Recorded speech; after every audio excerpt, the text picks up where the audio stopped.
بلوچستان کے شہر نوشٹی سے گدروشیا پوائنٹ کے نمائندہ ظہور جمال دینی کی رپورٹ کے مطابق secretary local government Abdul Rauf Baloch اور سیکریٹری BLG شجاعت علی نے public park, district council hall, municipal committee office, NXE local government office, DC office, district chairman office سمیت مختلف علاقوں کا تفصیلی دورہ کیا۔ DC امجد حسین Soomro, AC Zahoor Ahmed Baloch, district chairman Mir Muhammad Ali Khan Mengal, chairman municipal committee Mir Yasir Hayat Jamal دینی، بلدیاتی نمائندوں، یونین کونسل کے چیئرمینوں سے تفصیلی ملاقات کی، بلدیاتی اداروں کے مسائل سنے۔ اس موقع پر XEN Abdul Qadir Barech, chief officer local government حاجی منظور احمد بادینی بھی موجود تھے۔ DC امجد حسین سومرو اور متعلقہ آفیسروں نے انہیں بریفنگ دی۔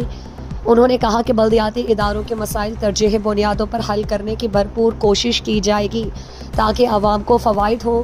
بلدیاتی اداروں کی افادیت سے انکار ممکن نہیں۔ عوامی مسائل کے حل میں بلدیاتی اداروں کے نمائندوں کا کلیدی کردار ہے۔ انہوں نے پبلک پارک کو جلد از جلد فعال بنانے پر زور دیتے ہوئے کہا کہ میونسپل کمیٹی پبلک پارک کو فعال بنانے سے لوگوں، بچوں اور عورتوں کو تفریح کے مواقع میسر ہوں گے۔ انہوں نے بلدیاتی اداروں کو درپیش مسائل ترجیحی بنیادوں پر حل کرنے کی یقین دہانی بھی کرائی۔